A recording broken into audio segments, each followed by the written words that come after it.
அனைவருக்கும் வணக்கம்.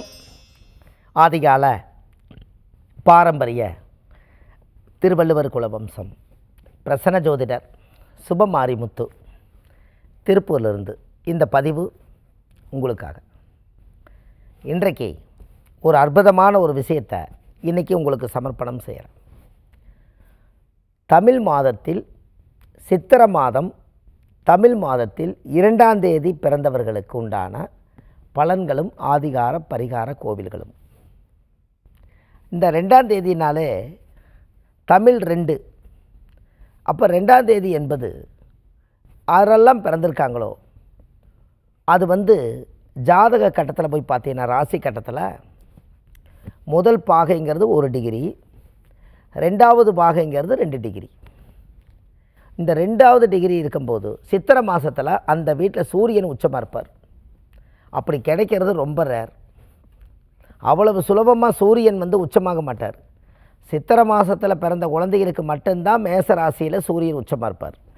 வேறு 12 ராசி கட்டத்தில் எங்கேயுமே உச்சமாக மாட்டார். எப்படின்னா பாருங்கள், இந்த விவரத்தை, இந்த ரகசியத்தை உங்களுக்கு நீங்கள் தெரிஞ்சுக்கிட்டீங்க பாருங்கள். இதுவே ஒரு மிகப்பெரிய ஜோதிட ரகசியம். அப்போது 2ஆம் தேதி சித்திரை மாதம் சூரியன் உச்சத்தில் ஒரு குழந்தை பிறந்தால் அந்த குடும்பத்தில் அப்பா இருந்தால் அப்பா ஸ்ட்ராங் ஆயிடுவார். இந்த குழந்தை பிறந்து தலையெடுக்க ஜம்முன்னு ஸ்ட்ராங் ஆயிடுவார்.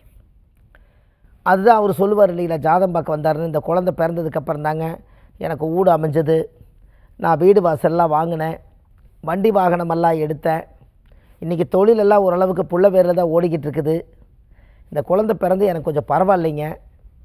இப்படி எல்லாம் சொல்கிறதுக்கு காரணம் என்னென்னா, அவர் ஜாதகத்தில் 2ஆம் தேதி அன்னைக்கு சூரிய உச்சமாக பிறக்கும்போது அந்த குடும்பத்துக்கு அந்த பவரை கொடுத்துருது. அந்த குடும்பத்துக்கு அந்த பவர் கொடுத்ததுனால அது வழியாக அவர் வளர்றார். சூரியன் என்பது எப்போவுமே வளர்ச்சி. அப்படின்னா பாருங்கள், சூரியனா வளர்ச்சி. அதனால தான் சூரிய உதயத்தில் எந்த காரியம் செய்யுங்கன்னு சொன்னாங்க. பிரம்ம முகூர்த்தத்தில் சூரியன் கன்னியாகுமரி கடற்கரையில் இருந்து கடலில் இருந்து எந்திரிச்சு கீழே போகாமல் மேலே வருது சூரியன். அதனால் சூரியனை வளர்ச்சி. அந்த நேரம் பார்த்து ஒரு பூஜை போட்டிங்கன்னா அது வாழ்க்கை நல்லாயிருக்கும், தொழில் நல்லா இருக்குன்னு முன்னோர்கள் ஏன் அந்த காலத்தில் சொல்லி வச்சாங்கன்னா, இதுதான் இந்த பரம ரகசியம். எப்படி ஆதிகால ரகசியம் என்பது சாதாரண விஷயம் அல்ல, முன்னோர்கள் கண்டுபிடிச்ச ரகசியம். அது எப்போவுமே 5 மணிலேருந்து 6 மணிக்குள்ளே கண்ணு முழிச்சு பார்க்கும்போது வானத்தில் சூரிய உதயம் ஆனாத்தான் இந்த பூமாதேவியே வெளிச்சத்துக்கு வருது. அதில் பார்த்தீங்களா ஒரு அதிசயத்தை பார்த்தீங்கன்னா, நீங்கள் ராசி கட்டத்தில் எந்த வீட்டில் செவ்வாய், அதாவது எந்த வீட்டில் சூரிய உச்சமாக இருக்கார்?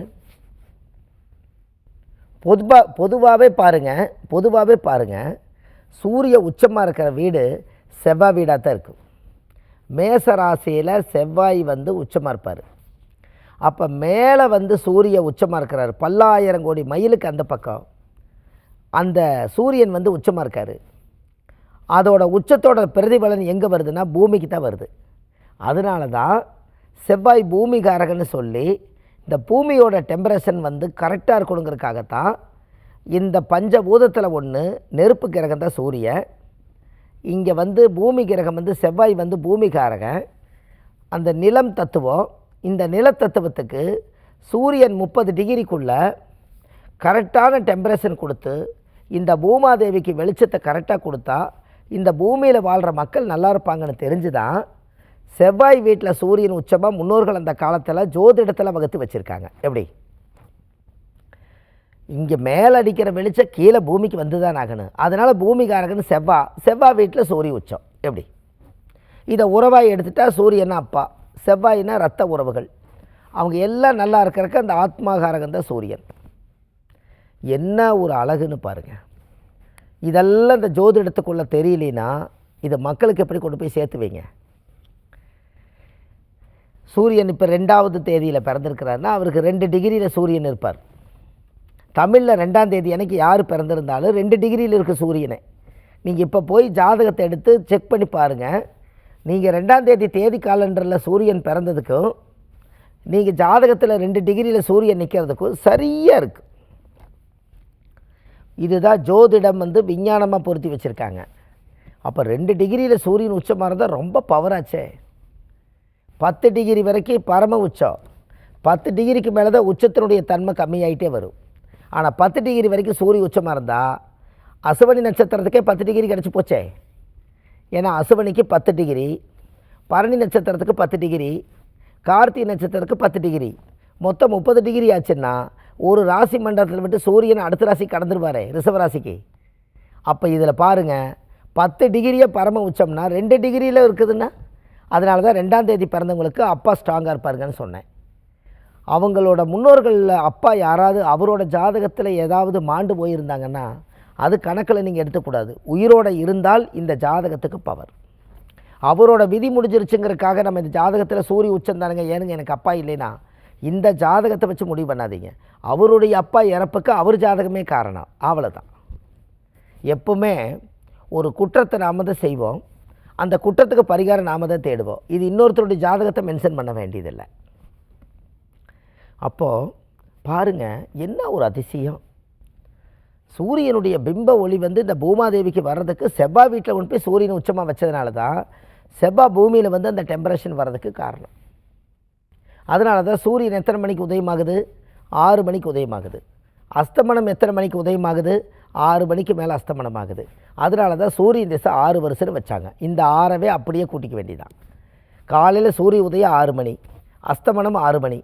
கரெக்டாக பாருங்கள், 12 மணி நேரம் நம்மளுக்கு இந்த சூரியனுடைய பிரதிபலன். மீதி இருக்கிற 12 மணி நேரம் சந்திரனுக்கு பிரதிபலன். அப்போது இதனுடைய நிழல் சுற்றலையே நம்மளுடைய பூமாதேவியை இந்த பூமி சுற்றுது, இந்த சூரியன் அந்த பிரதிபலிக்குது. அப்போ இதில் பாருங்கள், உங்களுக்கு ஒன்று தெரியுமா? இப்போ சோலார் லைட்டெல்லாம் இன்றைக்கி இந்த உலகத்துக்கு இப்போ நிரம்பி வரப்போகுது.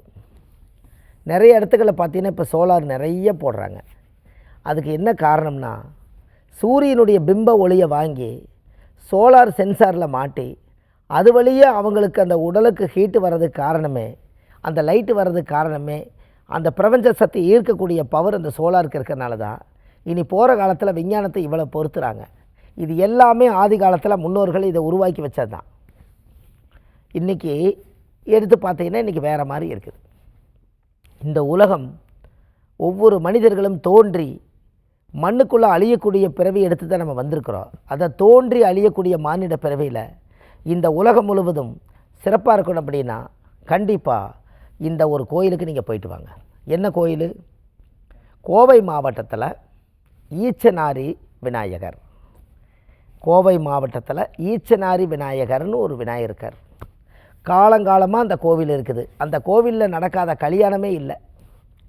லட்சக்கணக்கான கல்யாணங்கள் ஈச்சனாரி விநாயகர் கோயிலில் நடந்திருக்குது. அப்பேற்பட்ட அந்த கோவில், அந்த உலகத்தில் ஒரு சிறப்பான கோவில் வந்து கோவை மாவட்டத்தில் ஈச்சனாரின்னா ரொம்ப ஃபேமஸ்.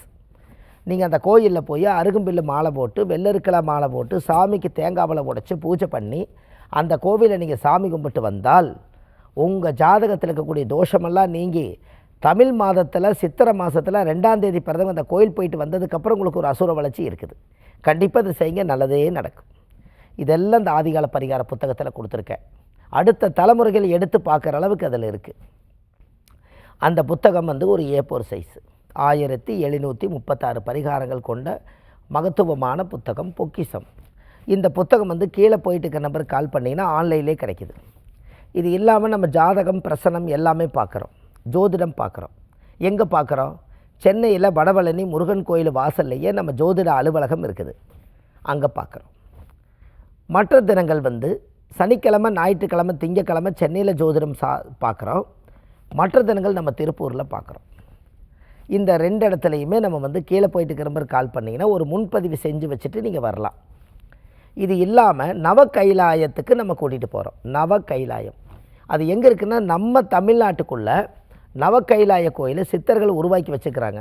இத்தனை காலம் அது ரகசியம் வெளியிலேயே தெரியல. இன்றைக்கி நவ கைலாயங்கிறது இன்றைக்கி திருநெல்வேலி மாவட்டத்துக்குள்ளே நவ கைலாயம் இருக்குது. இந்த நவ கைலாய கோயிலுக்கு நம்ம அழைச்சிட்டு போய் 9 கைலாயத்திலையும் 9 மோட்ச தெய்வம் முன்னோர்களுக்கு ஏற்றி வச்சு விளக்கு போட்டு சாமி கும்பிட்டு விஸ்வாமித்திர கோயிலை கூட்டிகிட்டு வந்து அவங்களுக்கு பூர்த்தி பண்ணுறோம்.